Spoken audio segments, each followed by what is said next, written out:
La Voz de América presenta. Gobierno y liderazgo republicano retoman las negociaciones para evitar que Estados Unidos caiga en impago de la deuda el 1 de junio. En Florida, varios sectores de la economía ya empiezan a sentir el impacto de la ley migratoria que fue sancionada por el gobernador Ron DeSantis. Después de muchas negativas, Ucrania logra apoyo con el suministro de aviones de guerra tras la cumbre del G7. Sacamos a 2 niños que estaban hasta el fondo de toda la multitud. Y el gobierno de El Salvador investiga la estampida que dejó 12 muertos en un encuentro futbolístico.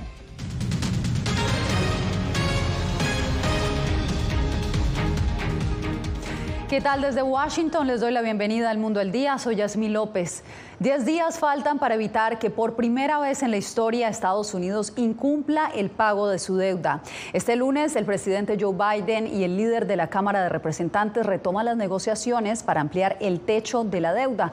Jorge Agobián está en directo desde la Casa Blanca. Jorge, cuéntanos qué más se puede esperar de esta nueva reunión teniendo una fecha límite tan estrecha. Yasmín, lo primero es, pues se verán nuevamente cara a cara y eso es importante cuando se trata de este tipo de negociaciones. Ya durante la jornada del domingo, tanto el presidente Biden como el líder de la mayoría republicana en la Cámara de Representantes sostuvieron una llamada telefónica. Según las dos partes, allí hubo algunos avances y lo que se espera de esta reunión es tocar tierra para saber si esos avances realmente van en la dirección correcta. Como lo decías, tan solo días hasta el 1 de junio que esto se cumpla. Y los expertos aseguran que en este caso, lo que pase en Estados Unidos no se quedará en Estados Unidos, ya que podría tener repercusiones graves en la economía global. En los últimos 3 meses, 2 reuniones, varias llamadas y decenas de funcionarios intentando persuadirse unos a los otros. Mientras la economía global pende de un hilo. La Casa Blanca busca un acuerdo con la mayoría republicana de la Cámara de Representantes para incrementar el techo de la deuda nacional.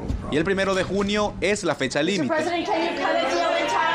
De no alcanzar un pacto, el país incurriría en impago de su deuda nacional. Y sería catastrófico, explica el economista Michael Spence, Premio Nobel de Economía. Sacudiría la confianza. No habrá ningún activo seguro. Ciertamente disminuiría el valor del dólar como moneda de reserva. Y los impactos se verían reflejados en la economía global. Esto probablemente llevaría a un aumento en las tasas de interés en Estados Unidos. De hecho, de seguro conduciría a algún tipo de recesión en Estados Unidos y probablemente se extendería por todo el mundo. Pero ¿cómo llegamos a este punto? Estados Unidos gasta más del dinero que colecta de sus contribuyentes, por lo que durante décadas el Congreso ha aumentado el límite de endeudamiento para pagar las obligaciones. Eso ha ocurrido unas 80 veces desde 1960, pero en las últimas décadas se ha convertido en una puja partidista. La piedra en el medio en esta oportunidad son las exigencias de la mayoría republicana en la Cámara de Representantes. He sido muy claro desde el principio. Tenemos que gastar menos dinero que el año pasado. La Casa Blanca se niega a cortar el presupuesto en programas como el Seguro Social. Y para ponerlo en lenguaje sencillo y citando a los expertos, Estados Unidos en este momento está jugando con fuego en el tema de esta negociación sobre el techo de la deuda, algo que tendría repercusiones, como lo escuchábamos según estos expertos, en la economía global. Los países en vías de desarrollo pues serían uno de los más perjudicados si no se llegase a un acuerdo antes del 1 de junio, pero todavía falta tiempo y la política y los líderes pareciera están trabajando en ello. Veremos. Veremos, Jorge, y esperemos que hoy tengamos mejores noticias. Gracias. Un nuevo nombre se suma a la lista de aspirantes a la presidencia de Estados Unidos. Se trata de Tim Scott, el primer afroestadounidense republicano en llegar al Senado. Este lunes, el legislador envió un mensaje positivo y se presentó como el candidato a apoyar si el partido quiere detener a Donald Trump. En un mitin desde Charleston, el legislador dijo: "Nuestro partido y nuestra nación se encuentra en un momento para elegir entre la victimización o la victoria". Esas fueron sus palabras. En Japón culminó el fin de semana la cumbre de las 7 economías más importantes del planeta. La visita del mandatario ucraniano Volodymyr Zelensky volcó la atención del G7 en la guerra, pero también preocupó a quienes buscan un desarme nuclear. Philip Crowder, periodista de la agencia AP, nos preparó este reporte desde Hiroshima. El presidente de Ucrania, Volodymyr Zelensky, se reunió con algunos de sus principales aliados aquí en Hiroshima. La aparición en persona del líder ucraniano subraya la centralidad de la guerra para el bloque del G7 de democracias ricas. Zelensky vio como el presidente de Estados Unidos, Joe Biden, anunció nueva ayuda militar y sentó las bases para la eventual transferencia de aviones de combate de fabricación estadounidense a Ucrania. Habrá municiones y vehículos blindados como parte de un paquete de ayuda por valor de $375 millones. Y más importante aún, a largo plazo, Estados Unidos permitirá el entrenamiento de pilotos ucranianos en aviones de combate F-16. Al margen de la cumbre, Zelensky se reunió con el primer ministro indio Modi, sus primeras conversaciones cara a cara desde la guerra.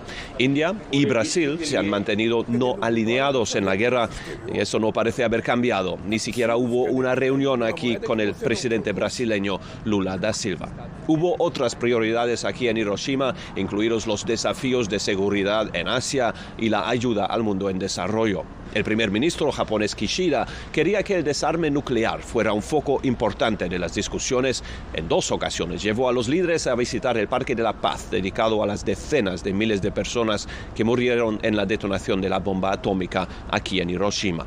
A algunos sobrevivientes del ataque estadounidense de 1945 les preocupa que la inclusión de Zelensky en la cumbre haya eclipsado esa prioridad. Desde Hiroshima, Philip Crowder de la AP, para La Voz de América. El escándalo de racismo en la Liga Española de Fútbol continúa. El delantero brasileño del Real Madrid, Vinicius Junior, acudió a las redes sociales y señaló no solo a quienes lo discriminaron durante el encuentro con el Valencia, sino también a España. Jacopo Luzzi tiene la historia.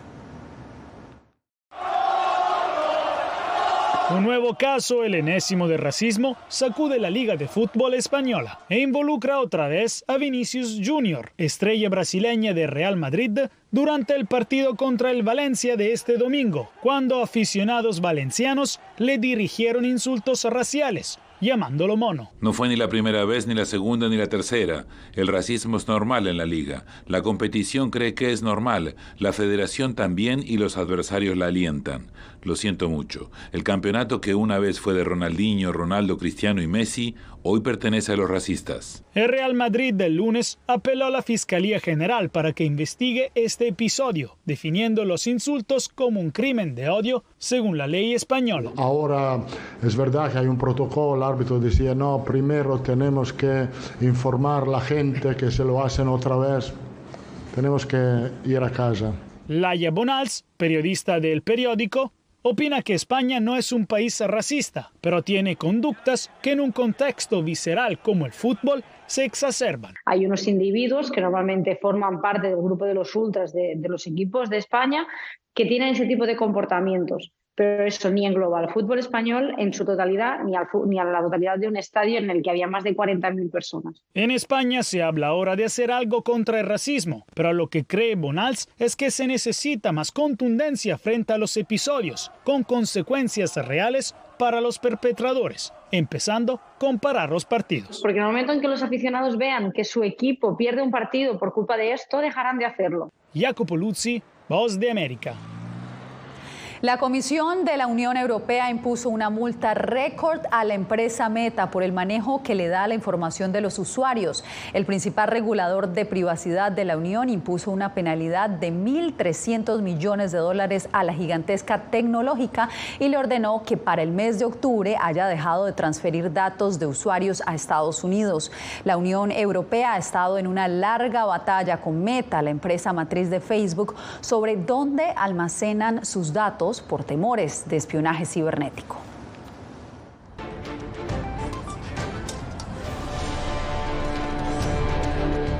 En Orlando, Florida, trabajadores y residentes temen una escasez de la mano de obra en áreas del turismo, agricultura y servicios tras la aprobación reciente de una ley migratoria. José Pernalete nos informa que ya se empiezan a sentir las primeras secuelas de la legislación.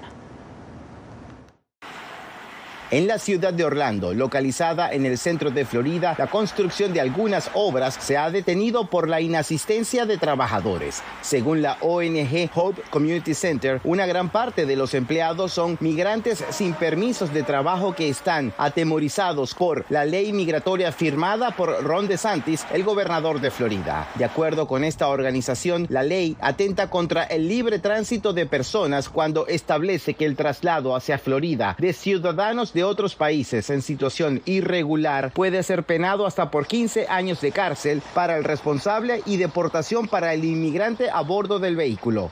Hay más de 700,000 personas que son ciudadanas americanas que tienen familiares que son indocumentados. Entonces, estas personas también son las personas que tampoco pueden salir del estado con su propia familia. La ley aprobada en Florida busca evitar la migración irregular y neutralizar las operaciones de crimen organizado a través del tráfico humano. La organización Hope tiene como objetivo divulgar las posibles violaciones de libertades civiles cuando las policías estatales, condales o municipales apliquen esa ley. La falta de obreros en las construcciones de Orlando enciende las alarmas entre algunos residentes. Muchas obras, la mayoría de las obras grandes están paradas.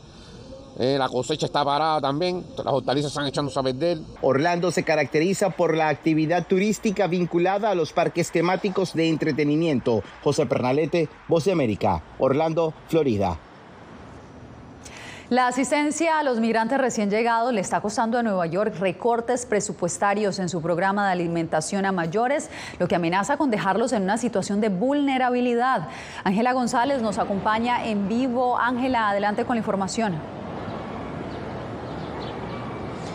Así es, Yasmín, pues este es uno de los recortes anunciados por la administración de Eric Adams, y esto ante la dificultad presupuestaria que enfrenta a la ciudad debido a la llegada de decenas de miles de inmigrantes y que deja justamente a estas personas mayores en una situación de incertidumbre y vulnerabilidad. El programa de entrega de comidas puerta a puerta fue el salvavidas para muchas personas mayores durante la pandemia, ya que estaban en riesgo de contagiarse en lugares con multitudes. Como ya soy mayor, para la pandemia me llevan de todo a casa. Abelardo entrega entre 2.000 y 2.500 comidas al día y dice que un 30% de la población beneficiada es hispana. Las personas más vulnerables que tiene la ciudad de New York, recientemente salidos de un hospital o de un home, que no pueden valerse por sí mismos, que no pueden cocinar, les brindamos estas comidas. Estas son shelf stable, que se pueden quedar en una alacena por mucho tiempo. Y también le llevamos comidas calientes, comidas congeladas para la semana completa. Pero la administración de Eric Adams anunció que recortará $12 millones para este programa a partir del año fiscal 2024 y casi $6 millones por cada uno de los siguientes 3 años, lo que quiere decir que personas como Epi se tendrán que valer por sí mismas. Lo que sufrimos somos las personas mayores y no podemos hacer nada, nadie puede hacer nada. Ellos hacen lo que quieren, nadie puede hacer nada. Este anuncio se da justo cuando el segmento de la población de mayores de 65 años va en crecimiento y 1 de cada 5 neoyorquinos se encuentra en la tercera edad, según el centro Urban Future. Al menos 233 adultos mayores están a la espera de este servicio y otros 955 aspiran a reunir los requisitos. Y es que la población de adultos mayores incrementó a más de 363,000 en la década pasada en tan solo Nueva York. Esto según datos de The Center for Urban Future, quienes también agregaron que la pobreza ha incrementado en especial en aquellos que son inmigrantes y de color, y justamente también va en aumento. Yasmín. Ángela, te agradezco por el reporte. Y usted no se mueva porque regresamos en instantes con la tragedia que dejó 12 muertos en un partido de fútbol en El Salvador.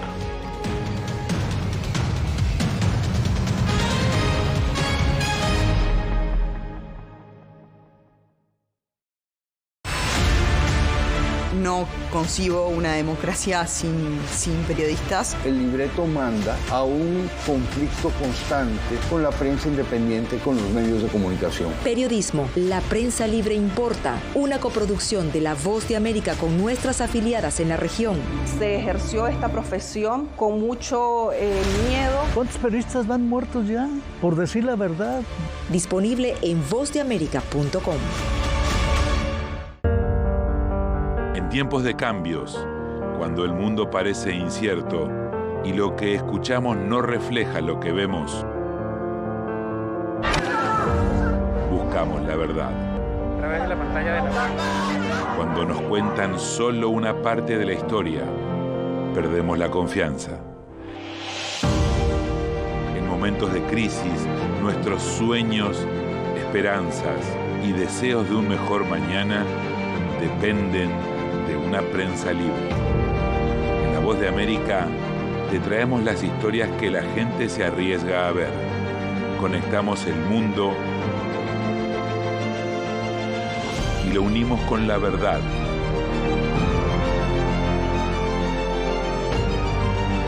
En La Voz de América te presentamos el panorama completo.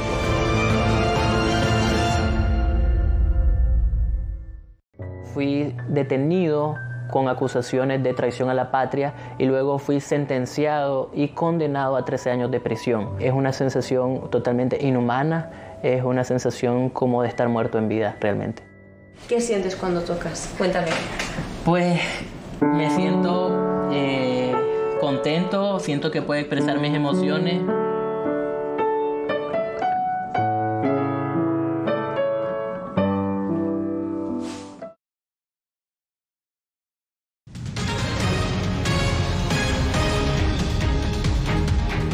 En El Salvador investigan las causas de la estampida que dejó 12 muertos durante un partido de fútbol este fin de semana. Raquel Herrera habló con un sobreviviente y nos tiene su testimonio.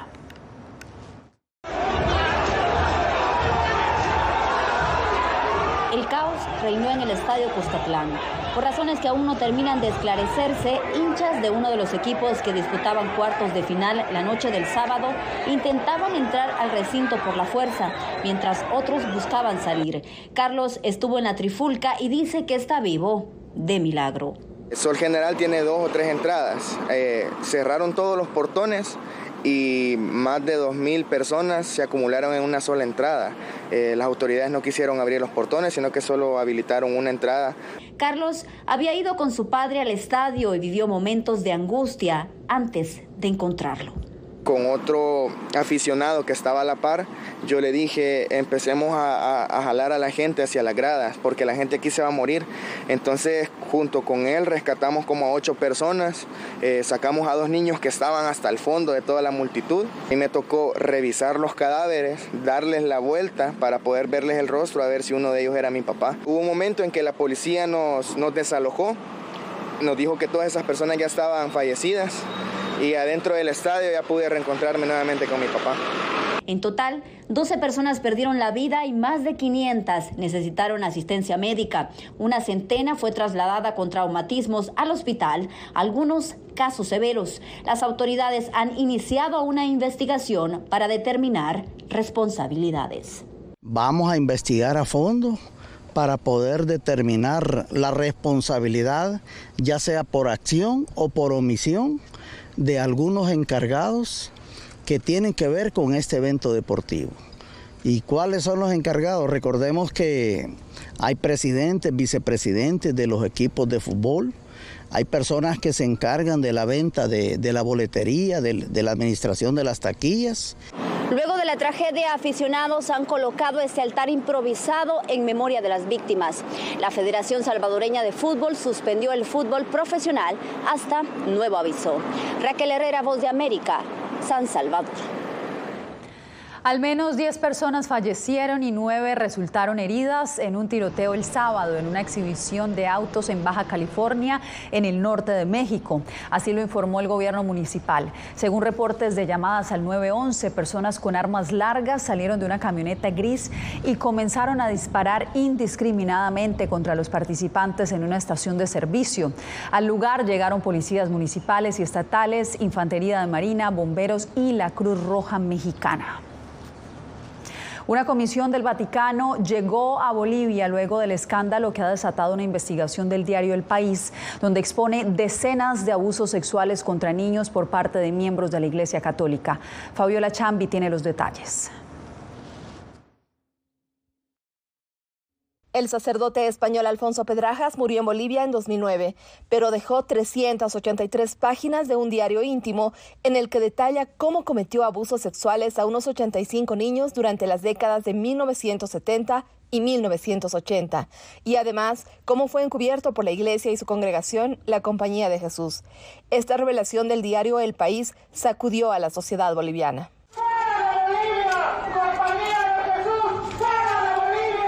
Más denuncias salieron a la luz y se investiga a otros sacerdotes aún activos. Hay todavía algunas personas que han participado y han conocido de estos hechos delictivos, tan abominables, claro, que estaban en cargos trabajando, ¿no?, en la Compañía de Jesús particularmente. El Procurador General del Estado pidió que los colegios administrados por jesuitas sean intervenidos y la Iglesia Católica se pronunció ante la ola creciente de reacciones en contra de los sacerdotes. Sabemos que no son todos los sacerdotes.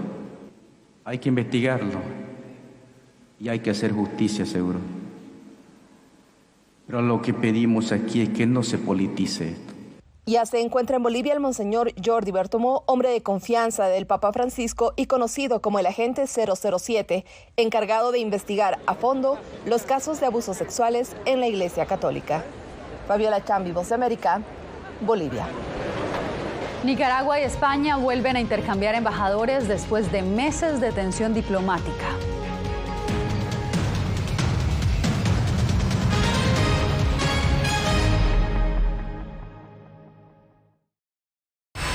Aquí tenemos varios desaparecidos y muertos y amenazados todos. Periodismo. La prensa libre importa.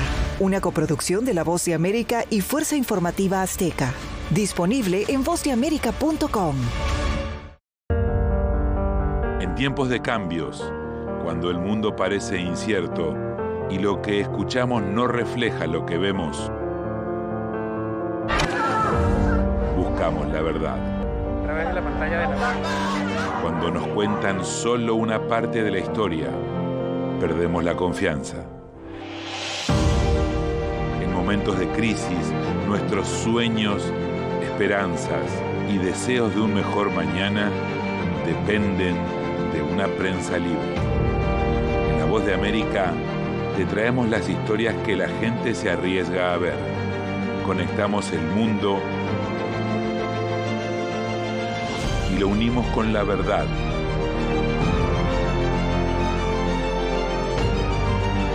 En La Voz de América te presentamos el panorama completo.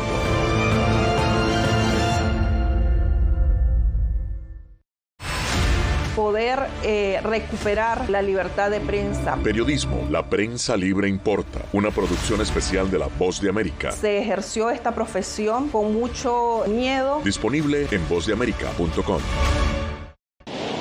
Algo he aprendido estos últimos años y es el darme cuenta de que nosotros podemos planear todo, pero que la vida tiene cosas para vos que no te imaginas. Me duele porque estoy aquí por ese país que hoy me quitaron. Yo siempre he dicho que la libertad está en la mente y el hecho de que tu cuerpo esté en un lugar no significa que no sos libre. Siempre me sentí libre, incluso estando presa me sentí más libre porque pude darme cuenta que si estaba ahí es porque realmente he elegido qué hacer con mi vida.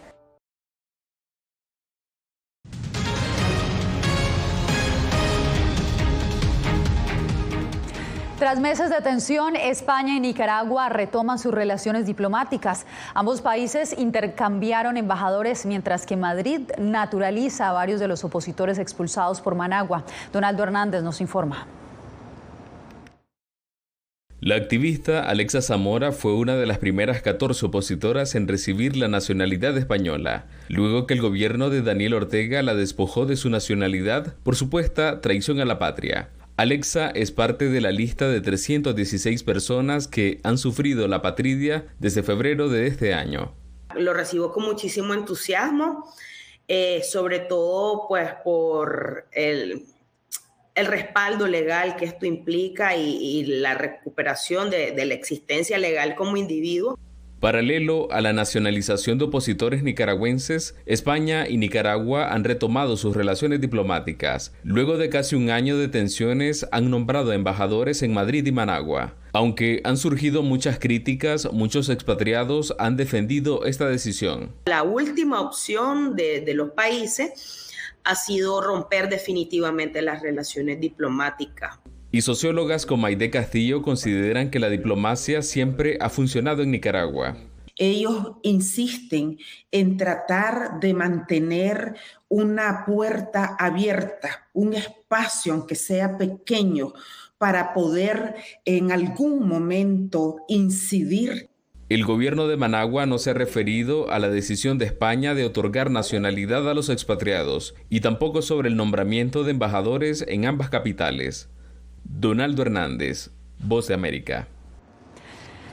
Desde la Estación Espacial Internacional habla la segunda tripulación que paga para viajar al espacio. Volvemos con esta historia en instantes.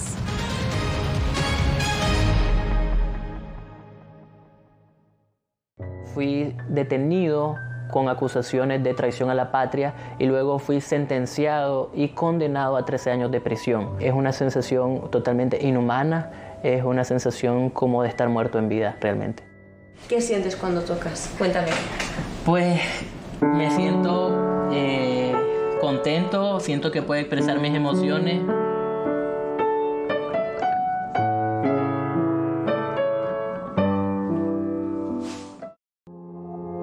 Puertorriqueños somos unos animales raros porque tenemos esta ciudadanía americana. Llegamos a Estados Unidos y nos damos cuenta que somos diferentes. Sí, tenemos un pasaporte americano, pero nuestra idiosincrasia no lo es. Si queremos hacer un mejor Puerto Rico, que es lo que buscamos nosotros, tenemos que ganarnos el respeto y la confianza de todos los sectores del país.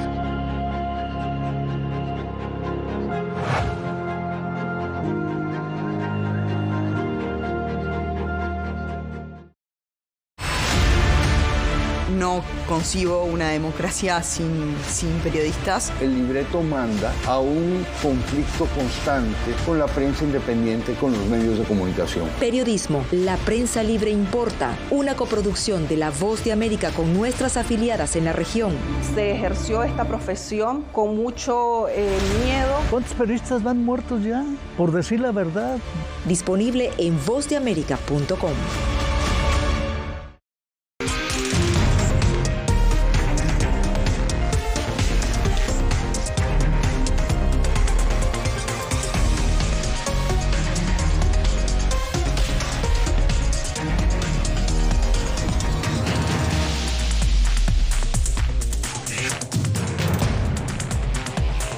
Venezuela 360, cada semana por La Voz de América.